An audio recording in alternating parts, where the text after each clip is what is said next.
hasn't been updated since 2016. We've just been evolving as we go. Yeah. Perhaps a very quick introduction. If you aren't familiar with using a drone for scientific purposes, the data pipeline is relatively complex. That's not to say that aren't things we can borrow from remote sensing, obviously from other unmanned systems, so think balloons and kites, satellites even. And forgive me, I am sitting in Heathrow Airport, so there's quite a lot of background noise.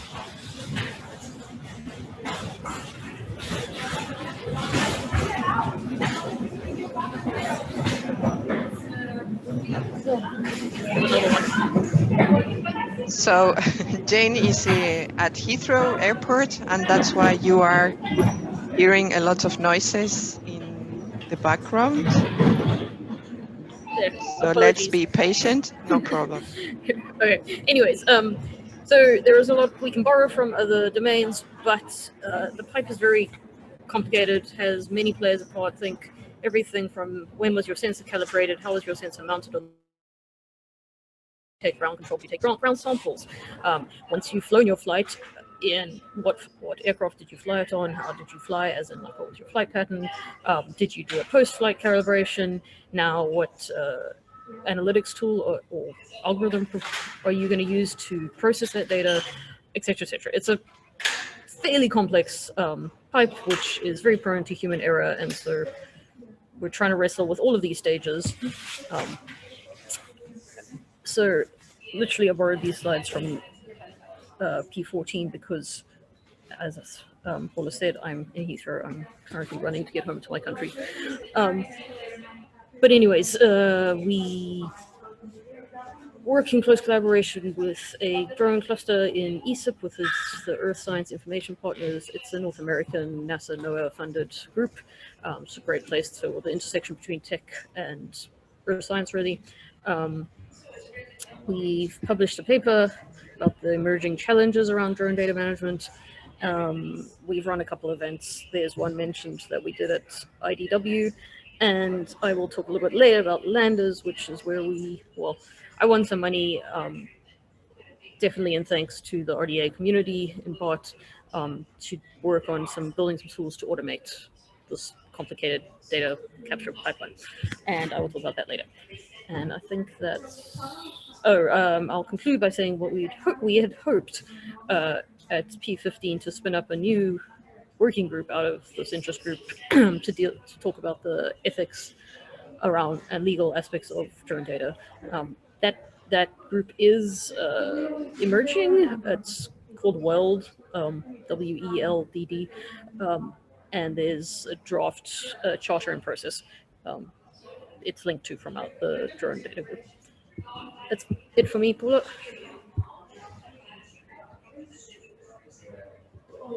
Perfect. Thank you very much, Jane.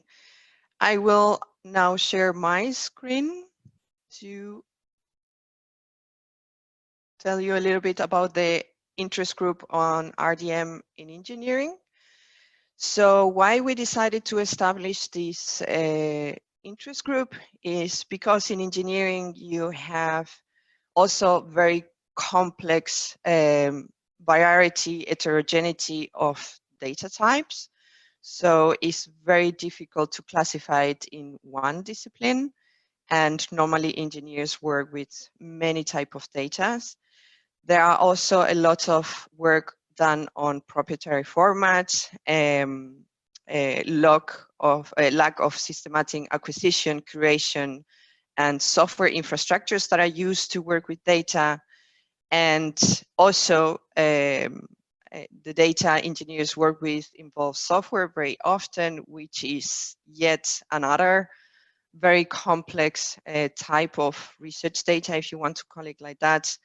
There are lack of conventions on file naming, software documentation.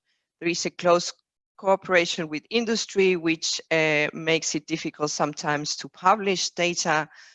And there is a little interoperability in the data use in engineering projects. And therefore, we thought it would be interesting to have an interest group to work on different topics that allow us to transfer the FAIR principles and open science into the type of workflows that are used in engineering.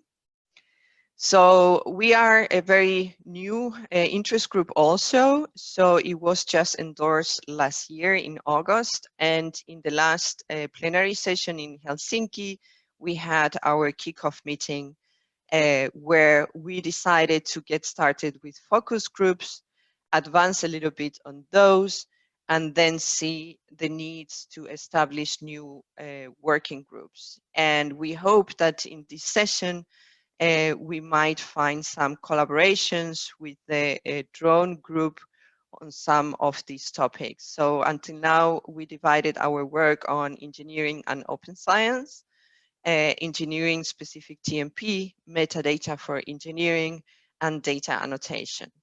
So the work has been slowly starting. Today we will hear two presentations about metadata for engineering, one example that is already in place that will be the basis of our work from now on. Also a presentation on data annotation that has been developing in the last month. And engineering and open science is something that we would like to start soon. So if there are ideas and contributions, is very welcome. And regarding engineering specific DMPs, very shortly, there was a dedicated template for engineer developed in Aachen and Darmstadt in Germany. So this was a new template available with relevant questions for engineering projects.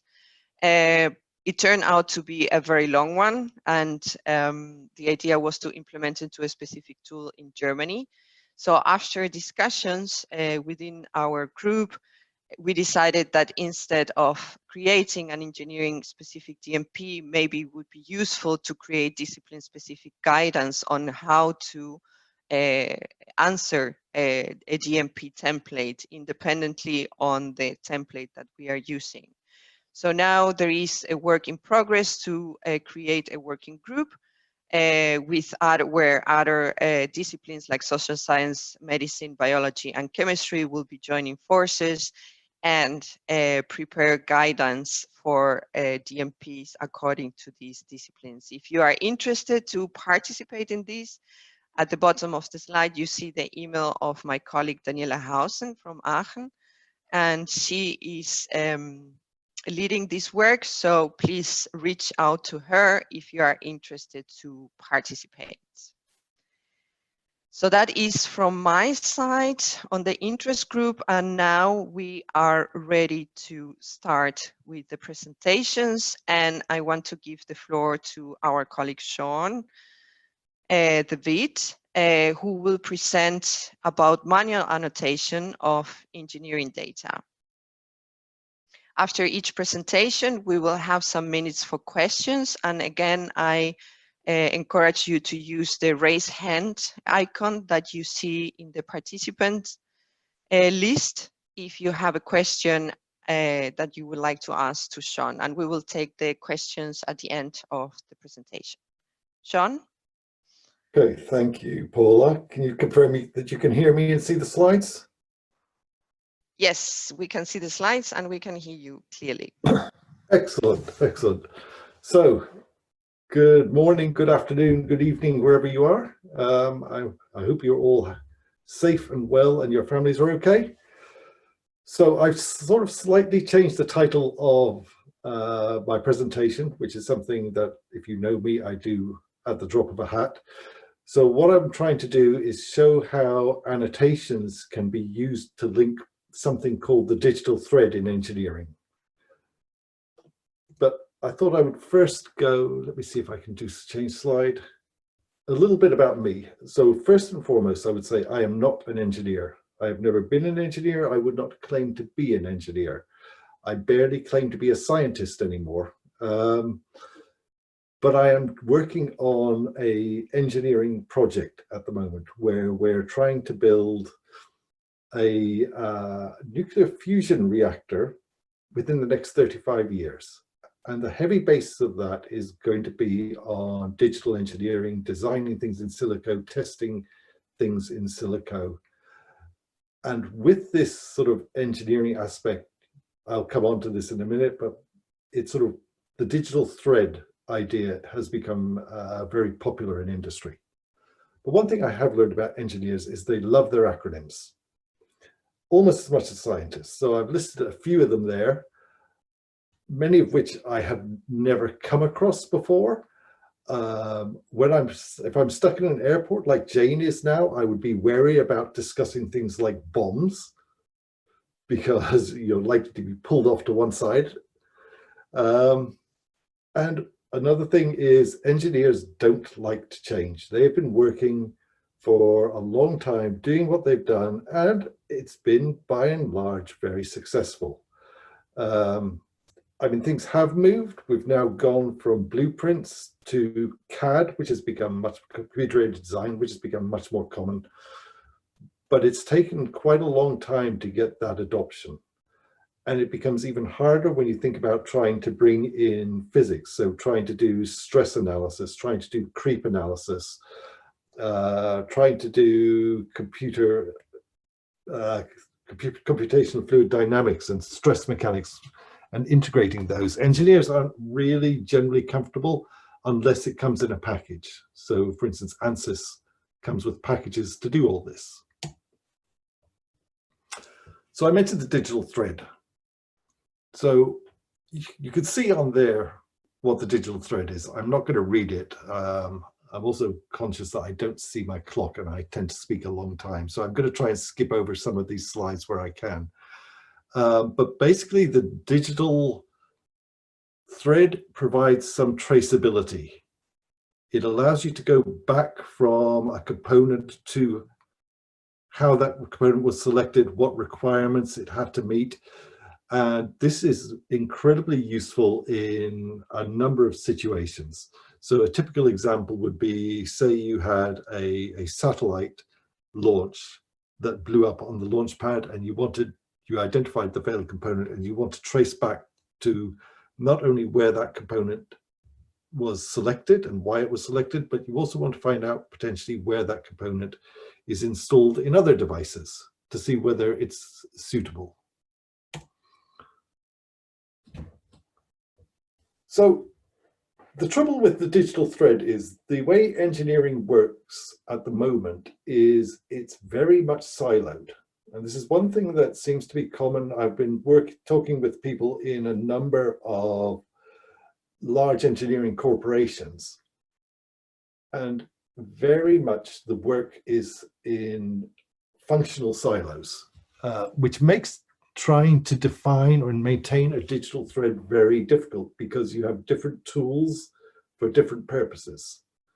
So your product lifecycle management system may include your CAD models, your drawings, your stress analysis reports, but it won't, for instance, contain the requirements. And in fact, even on this diagram, which was a diagram that was done by Lockheed Martin, they don't even go back to the requirements.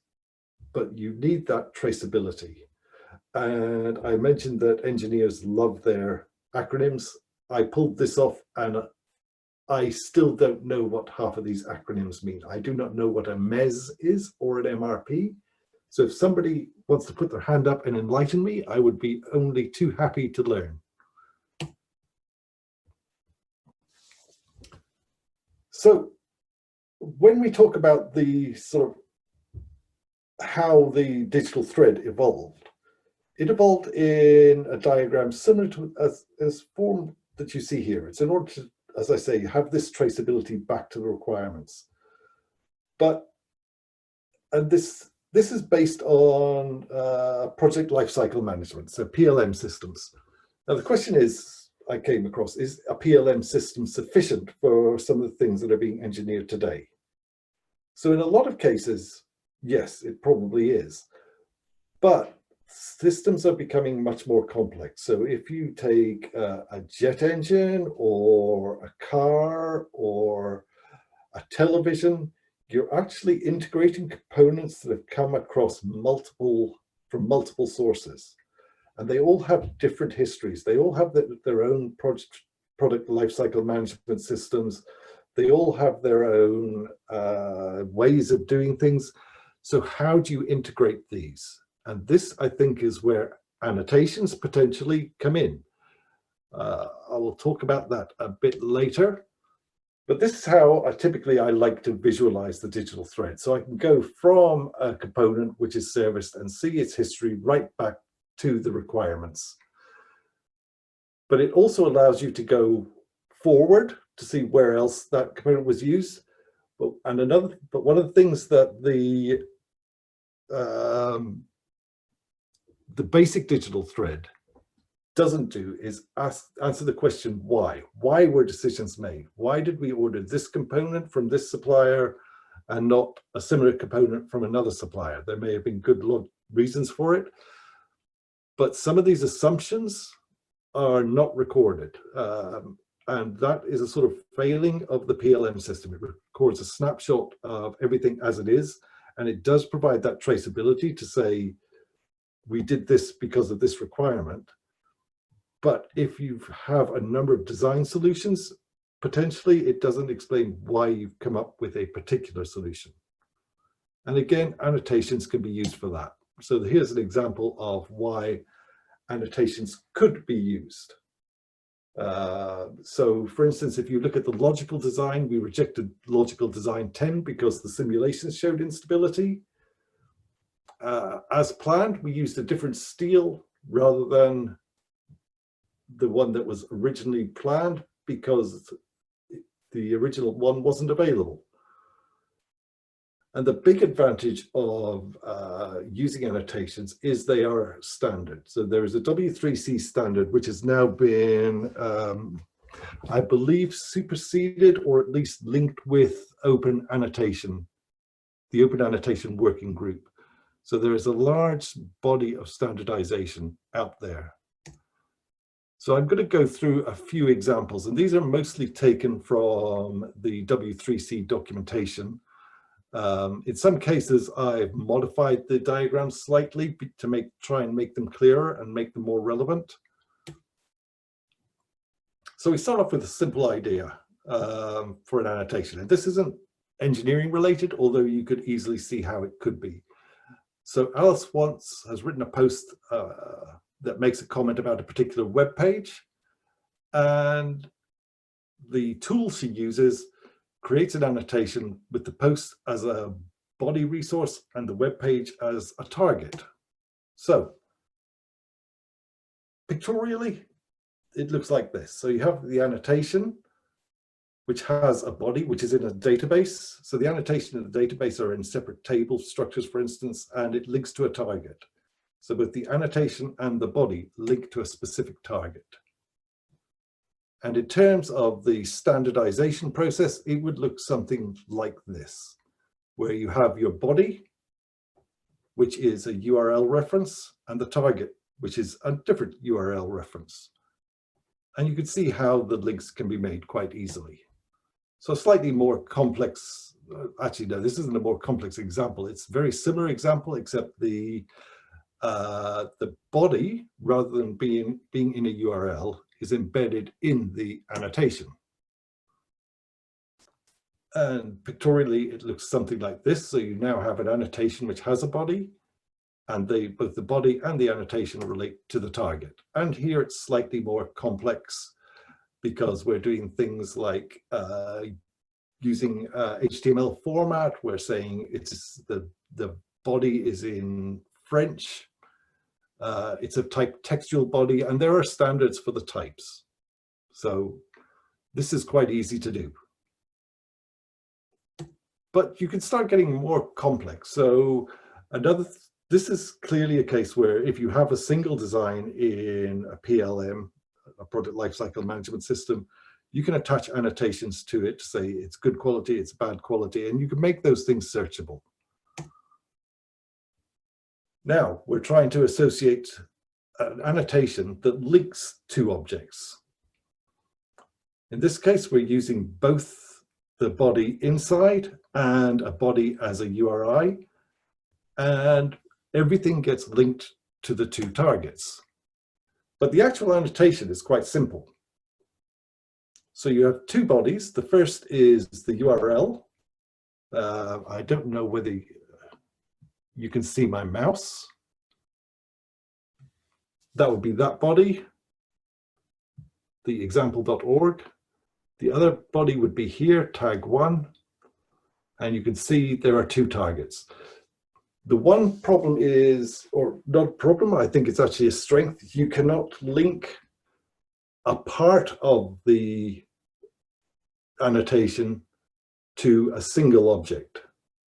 So for instance, I couldn't just link this body tag to just the target image. It has to link both in this format, which generally I think within the project lifecycle management is the way to do it. So if I can just scroll back a couple of slides, you can see how you can link decisions in, for instance, the as designed to the as ordered. And you can link those with an annotation using this.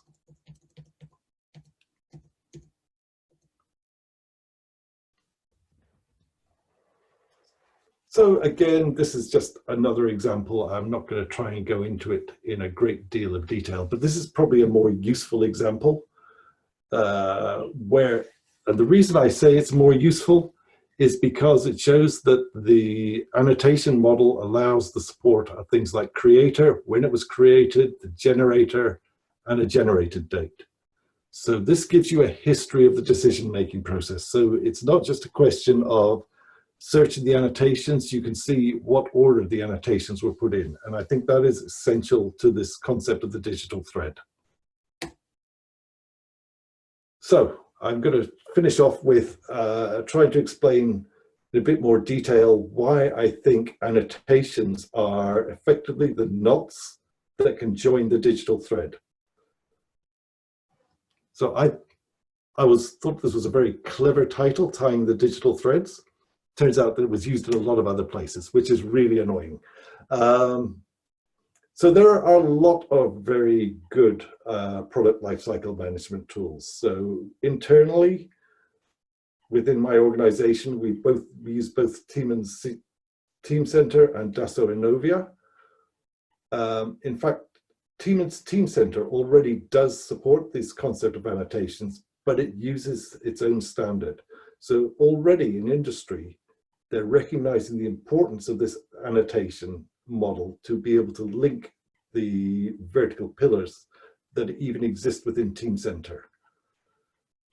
But one of the problems I still see with all of these is they are all based around the concept of centralization, which means that you put all your documentation, you put all your CAD diagrams, you put all your stress analysis, you put all your modeling data into one system. But in the modern world, things aren't like that. We have a global supply chain, as I mentioned before. And being able to communicate information through a standard like the W3C annotation standard makes things gives you a higher level of confidence in your decision making. So these standards provide effectively the glue that can link different parts of the supply chain and their individual product lifecycle management tools together. I'll give you a quick example, although I didn't put it on here. About, I guess, a year ago, there was a whole bunch of steel that was recalled that was going to be used for some sort of civil engineering project. That tool came from part of a global supply chain, which I won't name any countries for, and it was labeled as a particular class of steel. And the receivers just assumed, yes, it's got the label saying, yes, this is the class of steel it is. It turns out it wasn't. Now, if you had this ability to link your PLM systems and be able to get some view on the supplier's processing chain through these annotations, they could have spotted that before they started building using the wrong type of steel. So this is an example of the global supply chain. So this is for I think it's a Boeing 787, although I'm not entirely sure. And you can see in there that different parts come from a lot of different organizations. Very little of it is actually built by Boeing. Boeing is just an integrator to a large extent. So I think, if I remember right, the tail cone is built by Boeing and the aft fuselage is built by Boeing. But there are partners in the UK, Japan, Italy, South Korea. So there's a lot of, in fact, down there, Boeing in Melbourne. So if we were still in Melbourne, it would have been a good thing to put on. So there's a lot of parts that come from different organizations. And there is a heavy element of trust in that what these people are supplying is fit for purpose. But that trust should be done digitally now. And annotations, I believe, are part of the solution. So a final word. One of the things about the digital thread is it is the underpinning of something called a digital twin. So whereas the digital thread is a record of a product, how it evolved over time through concept to development, manufacturing, and into service and maintenance, the digital twin gives you a representation of something's current state.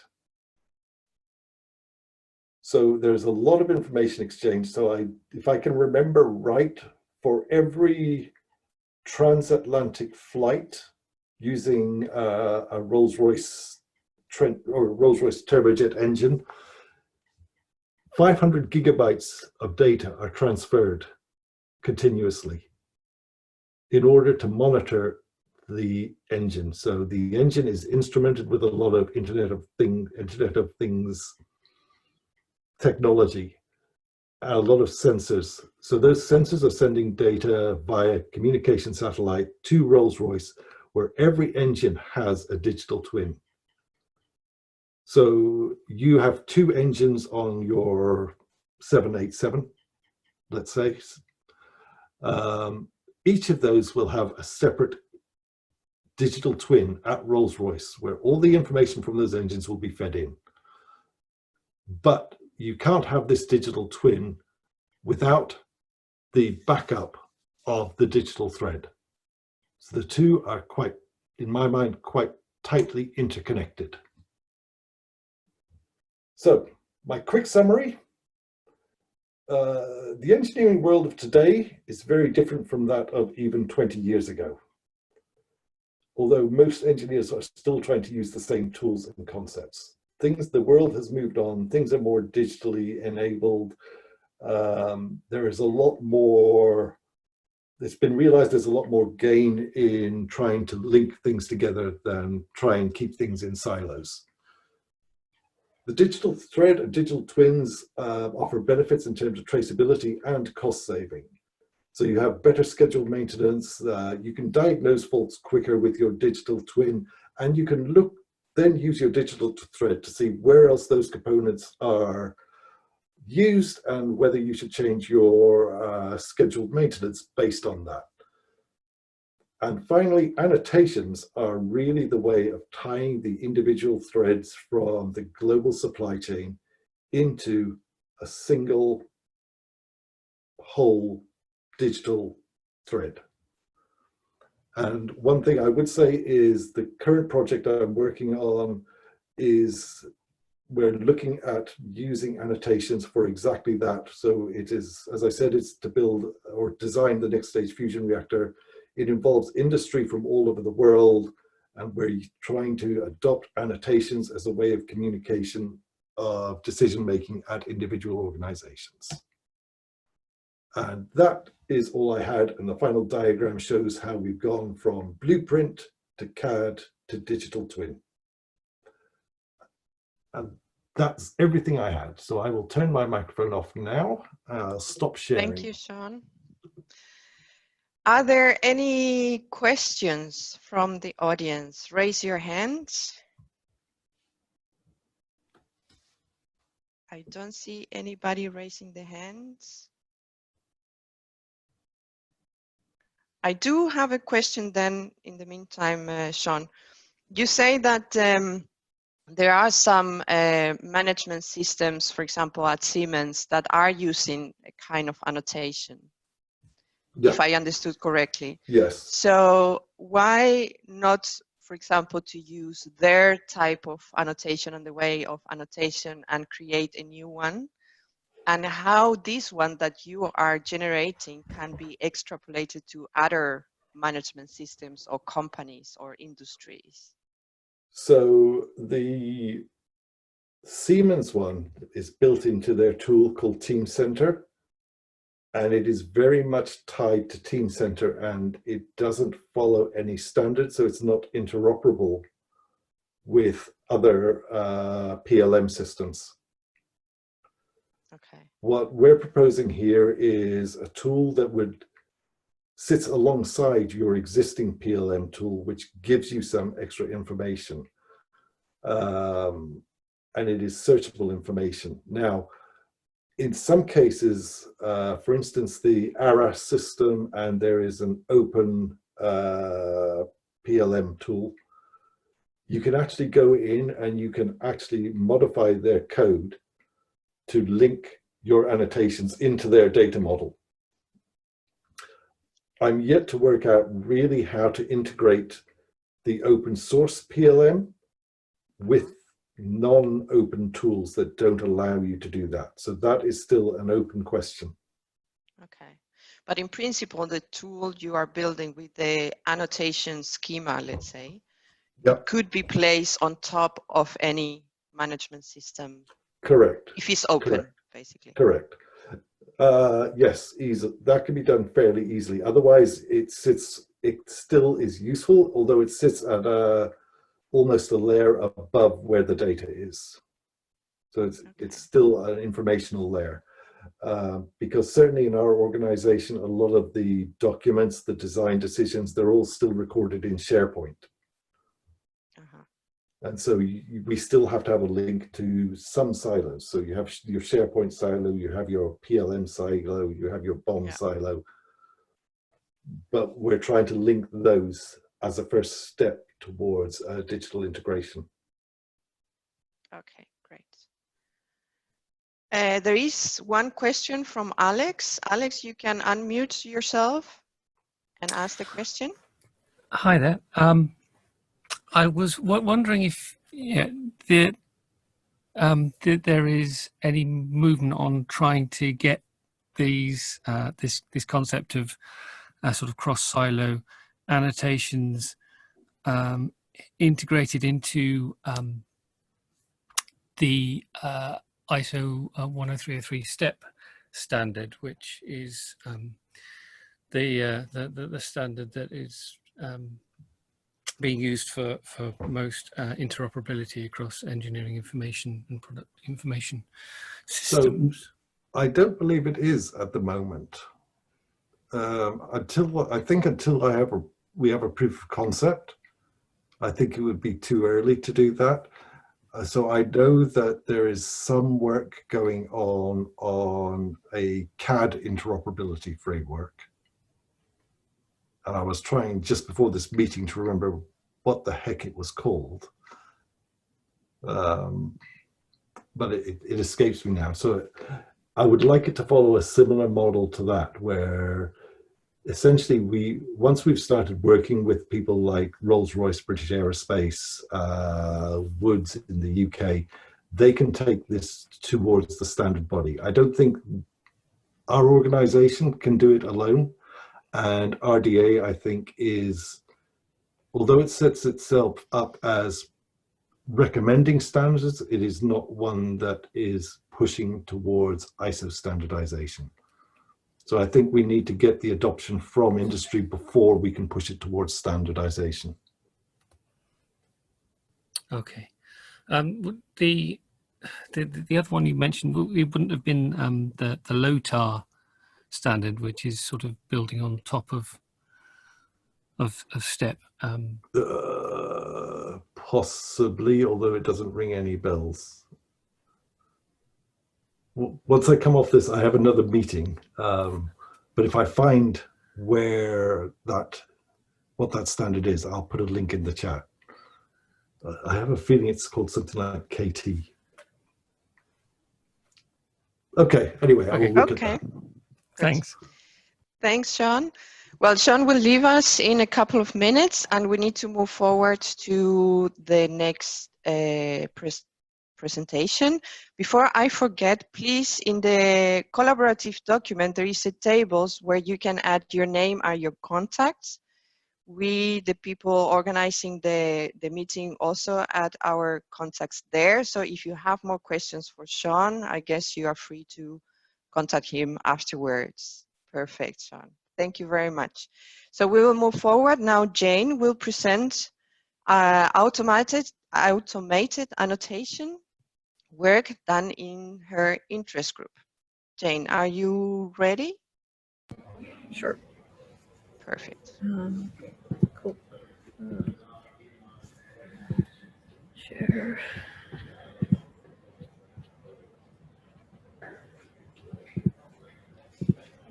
Does that work?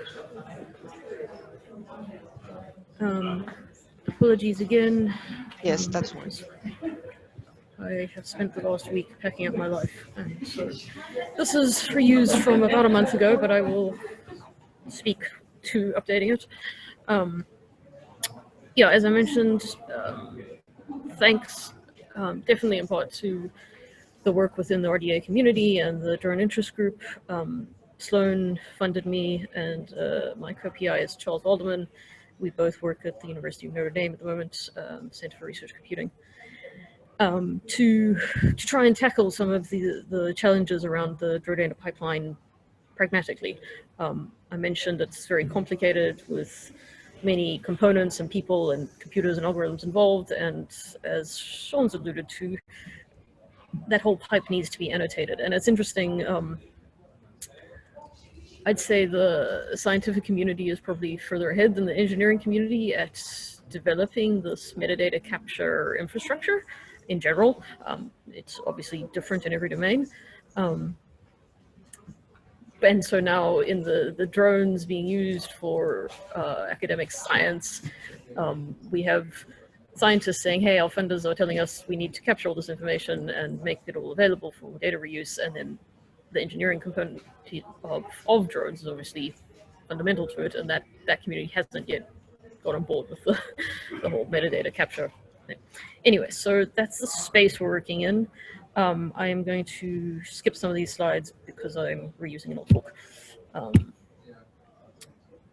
Yeah, so LANDRS is linked data API for network drones. It is an API, but it's also going to be example tools. It's already, we have been working on this for about 7 months, which was intended as a design phase, and now we are probably 2 months into an implementation phase. And looking for community comment and feedback, and in 6 months' time we will be entering an adoption phase per our proposal, where we will be showing example applications to people and saying, hey, can we help you adapt this for your particular use case? Another way of thinking about what we're doing is trying to take steps towards enabling fair drone data. I think there's a huge amount of value in drone data that is just left on the table because we don't have any kind of way of making this data easily reusable by other people. So I bet I'm speaking to the choir here, but we have a very talented artist in our group, and she modded this, or created this PhD-like, PhD comic-like cartoon, and this is what always happens, you know, at the end we branch, you sit down, I've got to write my report, where's my data? It should be in our lab computer. It's actually sitting in some proprietary tool, and the student who collected it is on holiday, and so you can't get to it. We're getting better. Now a lot of us are putting our data in the cloud, but the value of whether that data is in the cloud depends on whether there is curatorship of that, whether the metadata associated with the data that gives it its context and its meaning is also there. And that's the space we're trying to work in. We know everybody's pushing already towards at least archiving the data, but you need to capture all this metadata in order for that archive to be useful. That's old. Okay, so we very much do not want to reinvent the wheel. We are trying to build as much as possible on existing standards. This is just probably the core standards. You can see OGC is everywhere, W3C. Drones are networking it by default. The world is only going more in that direction. Again, Sean's talk speaks clearly to that. So we want to make our tools web native, networked native, and build on existing tools. And also, as Sean said, I think we need to build adoption before we build standards.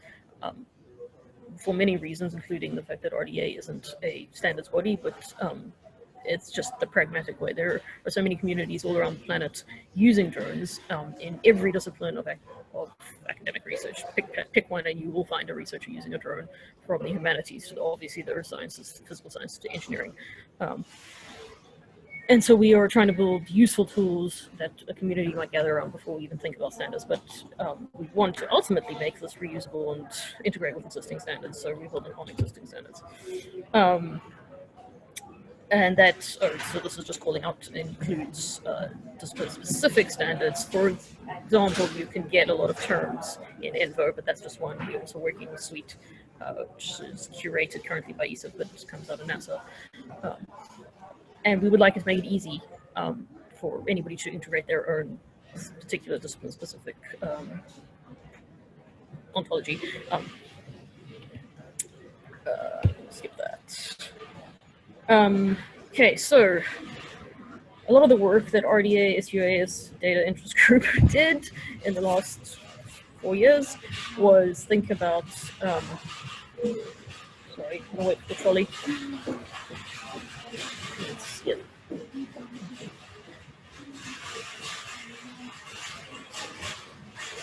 Paula, can you hear me if I just keep talking? Right? Yes, we can Okay, hear you. okay. Yeah, we over can the hear noise. you. Okay. Yeah. Okay, good. Okay. So we've done a lot of work modeling the data pipeline and working out where there are ontologies we can reuse. There are some places where there is nothing and we are having to create our own. So this is live, although we haven't released the first version of it. Basically, we're using a tool, open source tool, Suzuka Ontology Manager, to publish our ontology, and you can go and make the comments on what you think about the terms we're using, or you think we should align to something else, or propose another term entirely. We will certainly announce on all mailing lists when we release the first version, but it is already up there. You can go and have a look. And there's also documentation for it. There's a link on our main website, which is LANDRS.org. It's speaking to trying to make this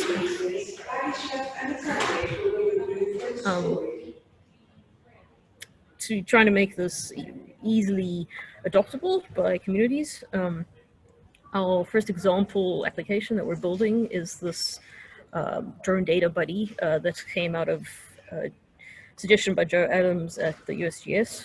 They, I think, are probably furthest along in developing drone data archive best practices, and so we've been talking to them a lot. In brief, the idea is to have a service that will run on your drone that is configured ahead of flight. Basically, when you instantiate your drone, when you build it, connect a sensor to it, say, okay, I'm going to go fly this. You are presented with word forms. Examples of these also already live to go and enter all the information that you need about this drone. So that's about the drone itself, about the sensors captured on board it, about how they're mounted and calibrated. That information is archived both on the drone and on hopefully your lab server. Those web forms allow you to create all the parameters. So I'm capturing CO2 with a K33 sensor made by CO2 meter, and I calibrated on the 5th of July, 2019. Hopefully you calibrated on the day you flew. But all that information, those tags, are drawn from existing ontologies, and so they're all dereferenceable. So when somebody else comes and looks at your data and says, well, what is CO2, or what type of sensor is it? So it's a non-dispersive infrared sensor. What is non-dispersive? You can click on that link, there will be a link to non-dispersive infrared sensor, and right now it would probably take you to Wikidata where that is described. So because that is time consuming to create all of those things, and a lot of people are using the same drone, the same sensors, because a lot of engineering and scientific work goes into qualifying a sensor on a drone. We are standing up a community server where, so Fred could go and create this metadata model for the K33 CO2 sensor. He uses it in all his data, but it's also stored on the LANDRS server so that Jack can come along and also use it. And the same would probably be even more true for drones or parts of drones. Speaking of, so this is example of, we have a SHACL endpoint that you can go and query. It just has some example data in it at the moment. This is mostly being used for us as we explore like what kinds of queries would somebody want to do on drone data, because depending on those types of queries, it informs us in terms of how we construct the data model. But for example, this would allow you to go and query, I don't know, show me all flights that use that motor, or show me all flights that have this threshold of CO2. Oh, that's interesting. They will use that drone or that motor. Tell me more about that motor. This is about, a little bit about the technical stack that we're using to build this. We're using SHACL basically to verify those web forms against our ontology. I don't want to go into lots. Here's an example of a web form. This isn't yet live, but the idea is that you could go to the LANDRS server and enter this information, or we are building all of this as very containerized, easy to deploy tooling, so you could deploy it on your own local server, and if for whatever reason, convenience, network, proprietary information, you can store exactly the same things on your server and not publish them to the community. That's up to you. Yeah, I don't want to go into these details.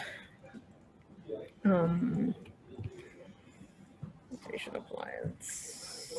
Okay, so I'll speak a little. So once you have that ability to automatically annotate the data you capture on the drone and the mission and the project and the sites and everything about a particular flight or a particular data set,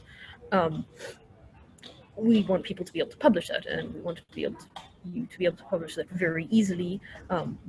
Primary reason that drones have exploded in the scientific domain is because of their cost, or rather lack of cost, that they're so affordable. And so this kind of remote sensing isn't just left to the likes of NASA and ESA and the large players, but again, Fred at the local community college can buy a drone and go and do real high quality science and make advances that the whole community needs. But he doesn't necessarily have a data steward on site at his campus or an archive that he can readily use. I come from South Africa, where most researchers certainly don't have anything like that, and often have to pay to host their data, or have their data hosted rather. So the desire is to provide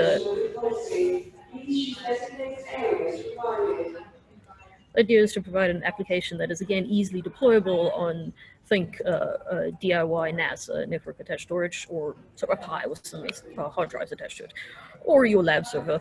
But basically, we want an application that allows you to publish your data set or not. Again, as with all data, there are necessarily privacy or legal constraints on what you can share, but this would make it very easy for you to publish it with the annotations that are using our, not just ontology, but the data model.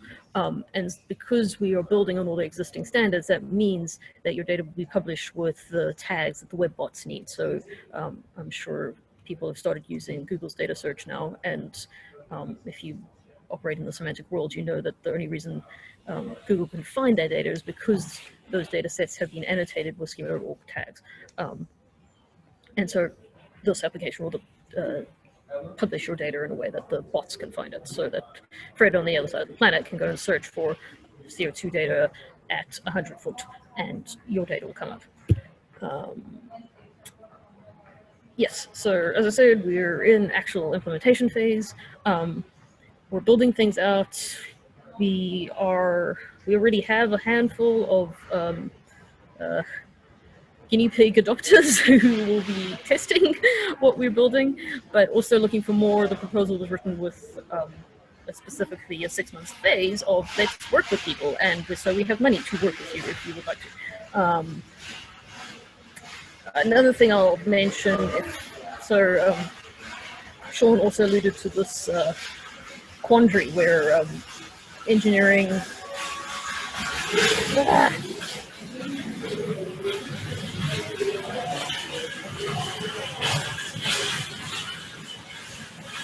sorry.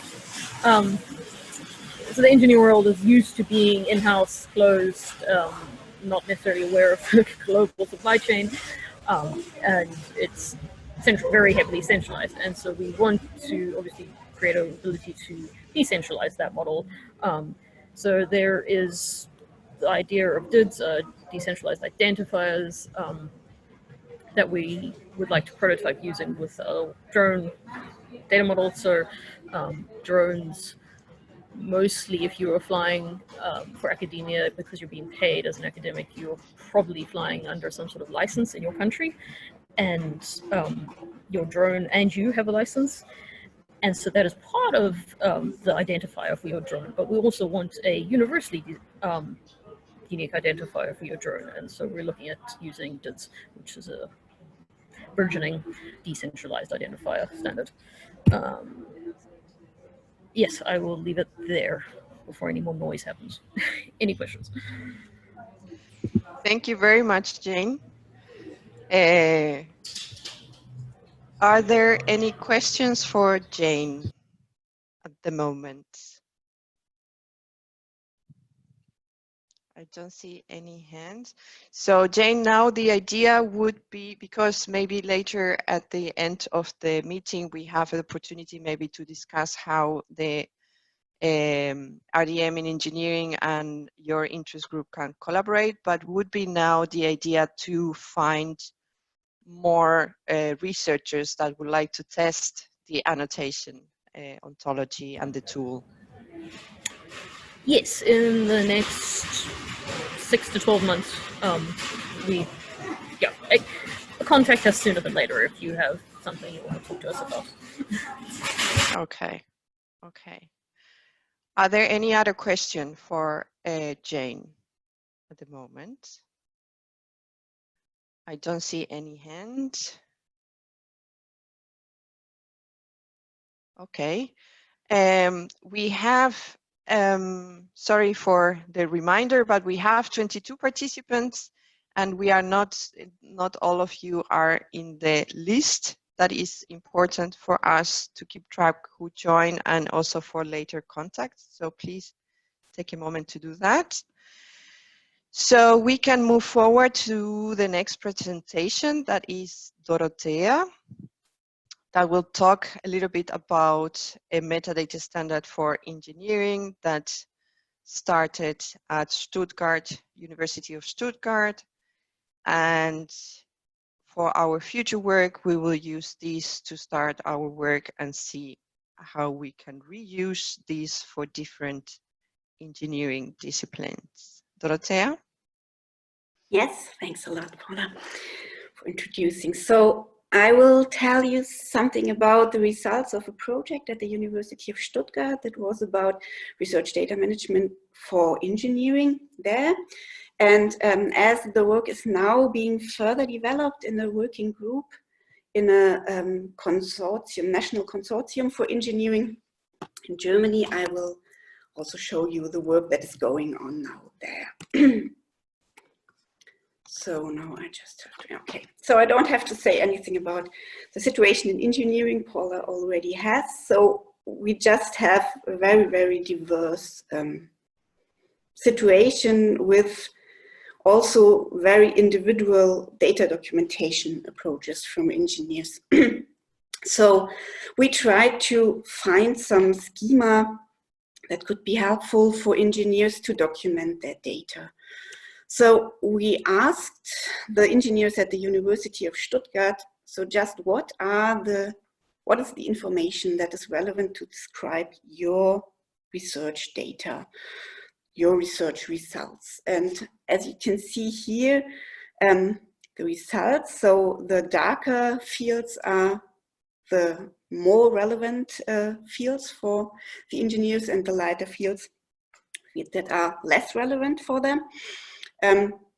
So you see, most important besides general information like a title or a description or the link to the publication, were subject-specific things like what is the system I look at in my research. So which components has the system, which variables do I look at, and which parameters, bounding conditions are there, and also something like in which resolution do I look at this system, temporally or spatial, and information about the process, how this data is produced, generated, analyzed, processed. So there, most importantly, the methods with their parameters and also the tools used there. Okay, we tried to do some sort of model out of this. So have general information like a title of the data set, a link to a project, to a publication, to a license, about the people who are involved in this data set, and also have something to be able to describe the process where this data is produced and processed, and also so what we call the observed system, so something like the object of research looked at with its parameters, its components, and also the spatial and temporally resolution of the observation of these systems, be it simulation or experimental sensors or analysis, theoretical analysis. We tried to base on existing standards wherever possible, and build metadata scheme, just an XSD scheme, basing on XML standards, so quite old-fashioned.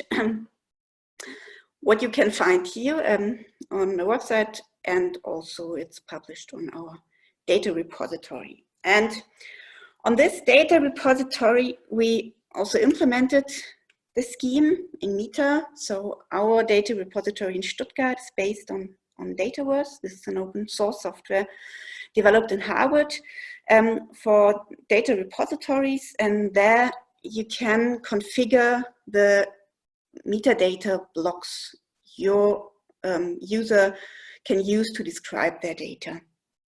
And so we added 2 more metadata blocks basing on the concepts of Meta. The process metadata block to describe the research process, and an engineering metadata block for the components and the variables of the observed system. And the configuration of Dataverse to do this is also published on Darus. And just a few examples how it can look like in real life with some real data sets. So it could look like something like this from thermodynamics, quite not such a lot of fields used, but still a description of the software used, this description of the computing environment used to create the data, and the controlled variables in this field, or some more information, example of an experimental data set that try to describe the parameters they used in their experiments, and also the object of research in this case, asphalt concrete.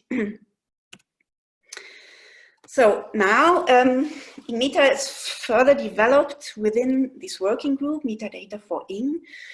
There the content model of Meta is combined with the idea of an hierarchical model, metadata model, that is more specialized the far down you go in the tree. So some sort of ontology idea that you can have something like an object of research, and in your perhaps this could be a process, an object, a material, and then depending on the discipline could be specified furthermore for so with the idea to be as specific as necessary to describe specific research, but always have some common ancestor of the description to combine different metadata information and be interoperable between different disciplines. disciplines. In the working group are also people from different platforms who have just already done in engineering, in the engineering environments, and other standardization initiatives like a data type registry or vocabularies like DSI. And we all try to work together on something at the moment on an ontology for engineering, combining the contents we know so far, the hierarchical module, and to have somewhere, somehow, and some time, a platform or some tool chain for researchers to build individual description templates, so named application profiles, out of general building blocks, standardized building blocks from ontologies, existing ontologies or vocabularies, and also to have feedback loop to suggest new terms, suggest new concepts that aren't there in the building blocks so far, and so to have some sort of living ontology and a sort of living platform to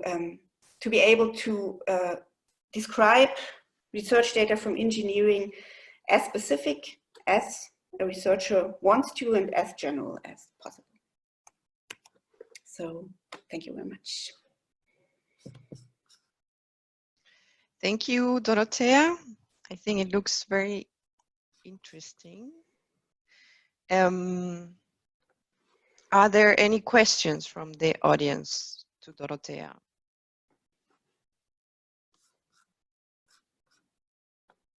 I hope you are all still with us. Dorothea, I do have a question.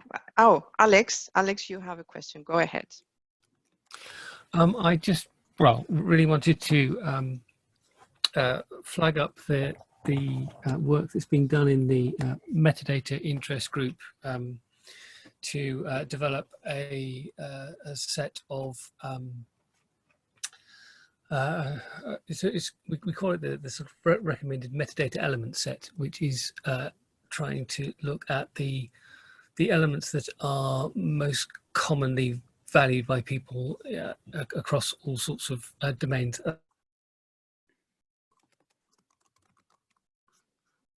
Elements that occur in different metadata schemes, and I would, as on behalf of that group, I would really like to encourage your engagement with that, to compare your ENG meta scheme against the set of elements that we've already got, as a way of seeing whether our metadata set is actually covering your use cases, and maybe to see if you could help us look at ways of drilling down within the particular elements that we've identified as what needs to be what we need to express in more detail, and also to flag up that we do have the RDA metadata standards catalog, and if that is not already included in it, whether you would consider submitting it into that catalog. Okay, so thanks a lot. I will look at this, and yes, we have considered putting it there. So for us, it's at the moment still some work in progress. So we haven't dared to put it there in the state it is now. Yeah. So maybe that would be a question for Alex. I mean, at which point should people contribute to the meta standard catalog of the RDA?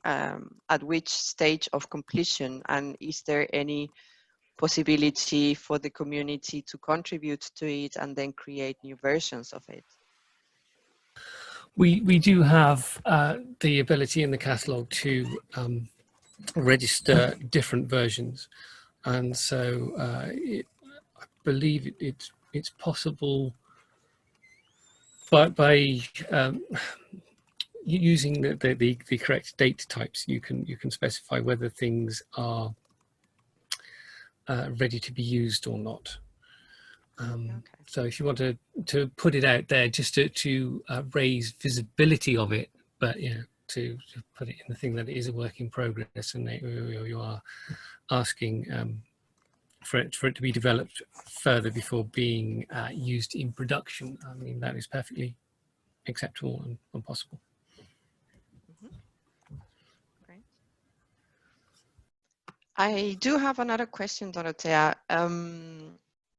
So this metadata standard do you think would be applicable to all engineering disciplines, or you are having in mind a specific field in engineering for this? So the standard as it is now is not very specific. So we developed it together with researchers from aerodynamics and thermodynamics. But it has a bit of focus on computational engineering. So data that is produced with simulations, numerical simulations. Okay. But it's not restricted to it. I think it's quite general at the moment, and it should be enhanced, so specified for different disciplines. Okay, great.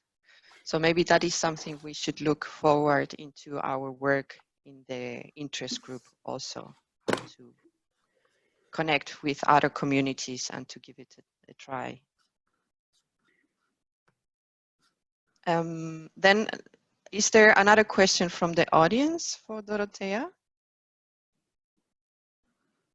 Otherwise, I will have the last question.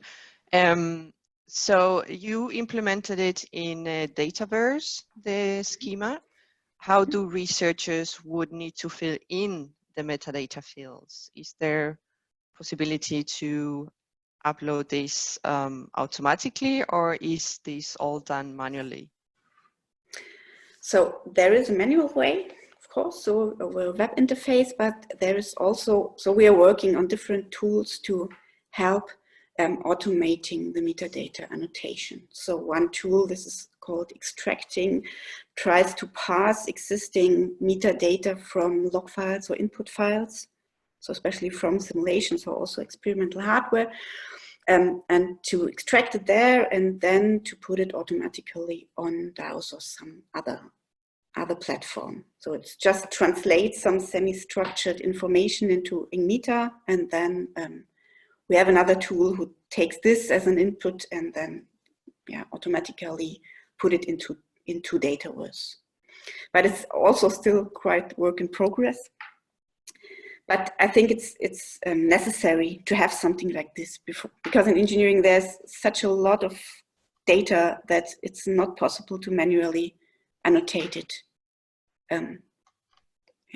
If you want to do it early in the process. Okay, good. Are there any other questions? No? Well, also Jane is telling me that her battery is about to die, so she will leave us soon. Well, I think we had really nice presentations in the annotation and metadata area. I would like to, since we have only 15 minutes before we close the session, some people are leaving already. Please do not forget to add your name in the Google Doc.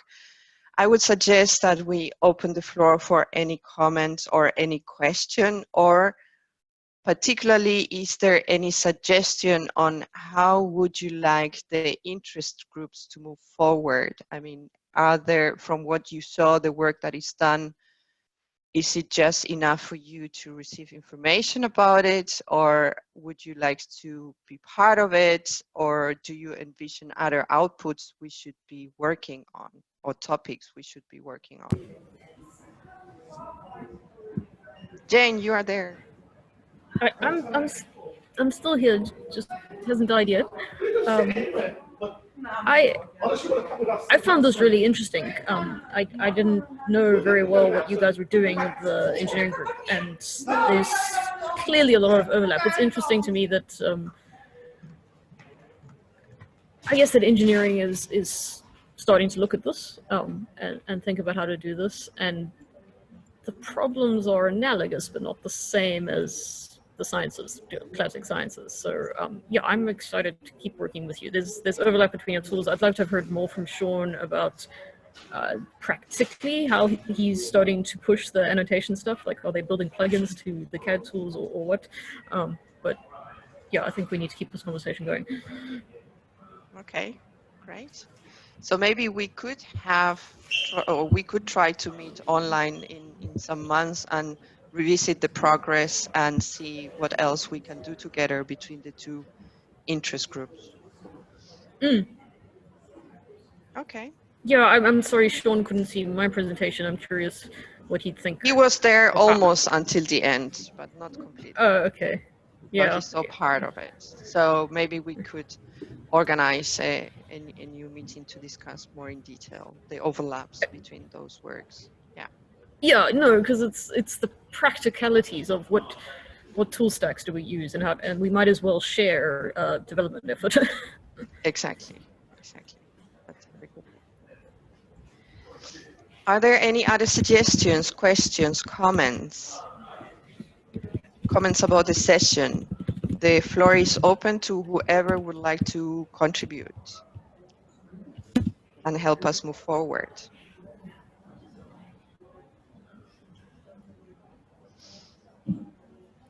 No? You are a quiet audience, guys, but I still appreciate very much that everybody. Oh, Alex. Great. Well, I just wanted to say how impressed I am with the progress that's being made, because as you said earlier, engineering is a highly heterogeneous discipline, and it brings together all research in all sorts of different areas. So in order to try and get some kind of standards going, and with all the proprietary issues as well, it's by no means simple, and to make the progress that you have is really heartwarming to hear. Oh, nice. Is it an idea to create a working group between the two interest groups and the metadata group to work specifically on metadata and annotation for engineering, or is that too specific? I don't have a lot of experience forming working groups at RDA, so if there are any suggestions. I think there'd be interest in forming a working group where specifically focused on the tooling and how we are all approaching a way of building on standards. It's just shared development work, basically. So I think it would be a slightly different working group. The output wouldn't be best practice or recommendations. Or maybe it would. Maybe it's a working group that outputs an architecture, a framework architecture. Alex, what do you think about that? Would be that interesting for the metadata group? Yes, I think it would, because obviously one of our key concerns in the metadata group is about the proliferation of data that is being published without any kind of standardized metadata to accompany it, and anything that can help researchers in the field actually use standards to document their data is going to be of enormous benefit. And yes, we'd be very interested in because developing the standards is one thing, getting people to use it is another, and the tooling is essential for that. Yeah, exactly. All right, so there is a plan to move forward our work so that we can do it in a more integrated way. And that was actually the idea of the interest group in our engineering, so to reuse things and expertise to move the topics forward. So we will look into that. Is there another question or comment from the audience?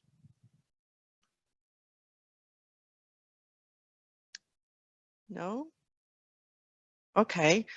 I don't think it makes sense to do breakout rooms now because a lot of people have left the meeting already. So I just want to thank you all for coming to the session and for bearing with us with all technical issues. I think Considering all, has been a very successful meeting, and I hope you found it very interesting. The slides will be available, so everything is on the Google Doc that I share on the chat, and the slides will also be available. The link to the slides will also be available there. I will collect all the presentations and put it in one Google Doc, so everything will be there. The session is also being recorded, and we will distribute that also with our groups if you are interested to revisit. So I think that is for now. Thank you very much. Please all stay healthy and well, also your families, and good luck and a lot of energy and strength in this very weird period. I think we will make it at the end. So just a lot of patience and energy, everybody. Okay. Thank you, Paula. Safe travels, Jane. Thank you, Joe. Safe travels, Jane. Yeah, I hope you make it Thanks. safe. 5% left. Thanks for hosting us. Good. Okay, guys, so we will be seeing each other another time.